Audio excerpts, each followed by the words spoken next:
আজকে আমার মুরগিগুলোর 140 দিন। তো আমি খাবার রেডি করতেছি। রেডি করার মাঝখানে মনে হলো যে আপনাদের জন্য একটা ভিডিও তৈরি করি। আমি নিচে দিয়ে বস্তা বিছিয়ে নিলাম, যেহেতু নিচে ময়লা সেহেতু এগুলো খাবারের মধ্যে পড়ে যায়, এই জন্য আমি বস্তা বিছিয়ে নিলাম, যার জন্য খাবারগুলো ফ্রেশ থাকবে আর কি। আর যেহেতু আমি খাবারের সাথে অনেকগুলো ইনগ্রিডিয়েন্ট আপনার অ্যাড করবো, সেজন্য যে নিচে এগুলো বিছিয়ে নিচ্ছি যাতে কোনো রকম ময়লা না ভরে আর কি, পরিষ্কার খাবার দেওয়ার জন্য আর কি। এটা বড় কথা। তো আমি বস্তার মুখটা কেটে নিতেছি, কেটে নিয়ে খাবারটা এখানে ঢাইলা দিব। আর ঢাইলা দেওয়ার মেন কারণ আমি যেহেতু খাবারগুলো মিক্স করবো, সেহেতু বস্তা রেখে তো আর মিক্স করা সম্ভব না, সেজন্য আমি খাবারগুলো ঢাইলা নিতেছি আর কি। খাবারগুলো ঢাইলা নেওয়ার পরে আমি এই খাবারগুলো লেবেল করে দিব আর কি। লেবেল করে দেওয়ার কারণটা আপনার এখানে আমি বিভিন্ন মেডিসিন মিক্স করবো, তো সেহেতু মেডিসিন মিক্স করতে গেলে এগুলো আপনার মিক্স করতে সহজ হয় আর কি। যেহেতু আমি খাবারটা ঢালছি, তখন দেখছেন আপনারা কীরকম উঁচা নিচা থাকে, ওইরকম থাকলে আপনার খাবারটা মিক্স করতে অসুবিধা হয় আর কি। তো আমি আজকে এই খাবারটার সাথে আপনার সয়াবিন তেল অ্যাড করবো, যেহেতু সয়াবিন তেলটা আপনার স্নেহ জাতীয়, মানে এটা ওদের যেহেতু 140 দিন বয়স, ওরা এখনও ওইভাবে ডিম পারে নাই। 2-1টা মুরগি ডিম পারছে, তো আর বাকিরা ডিম পারে না এখনও, সেজন্য ওদেরকে এখন প্রোটিন জাতীয় খাবার খাওয়ানো বেশি। তাহলে ওদের আপনার গ্রোথটা বাড়বে, গ্রোথটা বাড়লে ওরা আপনার ডিম দিবে আর কি তাড়াতাড়ি। তো আমি এখানে সয়াবিন তেল ঢেলে নিতেছি। 1000 মুরগি তো আমার, সেজন্য এখানে আমার প্রায় 50 কেজি বস্তার মধ্যে আমার আধা কেজি আপনার সয়াবিন তেল লাগে আর কি। আর এখানে মেডিসিনগুলো দেখতে পাচ্ছেন, এগুলো আমি এখন ভালোভাবে মিক্স করে নিব। তেলের পরিমাণ অনুযায়ী খাবারের পরিমাণটা কম হয়ে গেছে, এই জন্য একটু খাবার মিক্স করে নিলাম। এখানে ঢাইলে নিতেছি, ঢাইলে নিয়ে এখন এটা আমি সম্পূর্ণরূপে লেবেল করে দিব আর কি, একদম চারদিকে ছড়াই দেবো, যাতে এটা সম্পূর্ণ সব জায়গাতে আপনার মিক্স হয়ে যায় আর কি। উপরে গরুর ভুসি দিয়ে দিলাম, যাতে এটা উপরে গরুর ভুসি দিয়ে নিলাম, যেহেতু আপনার গরুর ভুসি আপনার আমিষের কাজ করে, সেহেতু আমরা গরুর ভুসিটা মিক্স করে নিতেছি।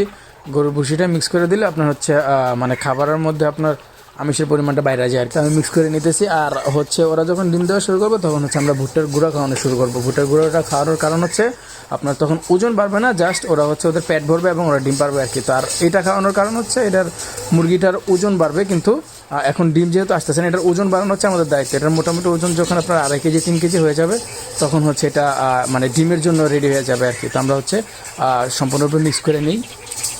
খাবারের মধ্যে কোনো রকম কোনো কিছু থাকলে এগুলো আমরা সরাই ফেলি আর কি। তো এখন টোটালি মিক্স হয়ে গেছে। মিক্স হয়ে যাওয়ার পর এখন আমরা মুরগিরা খাবার দেওয়ার জন্য এখন রেডি আর কি। তো আমি সবসময় বালতিতে খাবারটা নিয়ে দেওয়ার চেষ্টা করি, যেহেতু এত বড় বস্তা বা বড় কিছু নিয়ে আসলে দেওয়া সম্ভব না, সেহেতু আমরা বালতিতে ভরে খাবারটা দেওয়ার চেষ্টা করি। তো দেখতেই পারতেছেন যে খাবারটা দেওয়ার সাথে সাথে মুরগিগুলো খাওয়া শুরু করছে আর কি। আমার মুরগিগুলো ইনশাল্লাহ আলহামদুলিল্লাহ ধরেন প্রতিদিন অ্যাভারেজ 1000 মুরগি, তো এখানে আপনার 80 কেজির মতো খাবার যায়, এবং এই 80 কেজির সাথে আমাকে সম্পূর্ণ মেডিসিন এবং ওই ভুসিগুলো মিক্স করতে হয় আর কি। তো ওদের আজকে 140 দিন হওয়ার কারণে আমি আজকে ওদের এই ডোজগুলো শেষ, রুচির ওষুধগুলো এবং ভুসিটা শেষ আর কি। আগামীকাল থেকে আবার অন্য রকমের খাবার তৈরি হবে ইনশাল্লাহ। আগামীকাল যখন নতুন খাবার দিব, তখন খাবারগুলো আপনাদেরকে দেখানোর চেষ্টা করবো কী কী মিক্স করি। আমার খাবার দেওয়া শেষ। আমি এখন চেক করতেছি মুরগির পানি আছে কিনা। কোনো সাইডে পানি নেই, পানি আছে বাট অল্প আছে, তো আমাকে পানি দিতে হবে আর কি। এই যে মুরগিগুলো ডিম পারছে, তবে ওরকম বড় হয় না ডিমগুলো, যেহেতু পানি নেই। আমি এখন পানি দিয়ে নিই, ওদের পানি দেওয়াটা সবচেয়ে বড় দায়িত্ব আর কি। আপনার পানি এবং খাবার আপনি খান বা না খান, মুরগিকে কিন্তু পানি এবং খাবার সম্পূর্ণরূপে দিতে হবে।